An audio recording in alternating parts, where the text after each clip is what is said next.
తలెత్తదేంటి? సిగ్గురా, నేను ఎత్తిస్తాగా. చందు, ఇదా? అదేంట్రా? అది కాదు గురుగారు, మీతో అర్జెంట్ గా మాట్లాడాలి. బయటికి రండి చెప్తా. ఏంట్రా నీ నసా? నసాలేదు పసాలేదు, నా మాట వినండి బాబు. భట్టాచారి గారు. చందు, నీకెన్నిసార్లు చెప్పాను భట్టు అని పిలవమని? భట్టు. సరే భట్టు, మొన్న మీరిచ్చిన 2-in-1 పాడైంది. పొద్దున్నే సుప్రభాతం విందామంటే సమస్యగా ఉంది.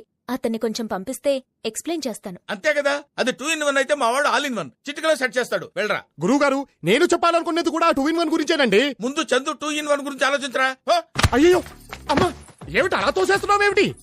ఏంట్రా నీ హడావుడి? ఏమిటి రానా? రానేరా. అదిగో ఇంకోసారి. ఏంటి, మీ గురువుగారికి నిజం చెప్పేస్తావా?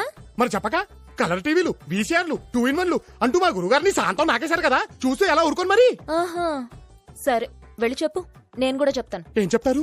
అదే, స్విమ్మింగ్ పూల్లో నువ్వు నన్ను ఎక్కడెక్కడ పట్టుకున్నావో, నా ఒంట్లో పుట్టుమచ్చలు ఎక్కడెక్కడ వెతికావో, పద వెళ్ళి చెప్దాం. ఇవన్నీ చెప్పావంటే మా గురుగారికి ఉంటే టపాకాయలా వెళ్ళిపోతుంది కదా, అందుకే నువ్వు మూసుకో, నేను మూసుకుంటా. ఏమిటది? నోరు. అయితే తెరవండి. ఏమిటది? డోరు. ఏరా చారి, పని అయిందా? ఇది మామూలు 2-in-1 కాదు గురుగారు, బాగా ఇబ్బంది పెట్టేసింది. ఇబ్బంది పెడితే పెట్టింది లేరా, పని జరిగింది కదా.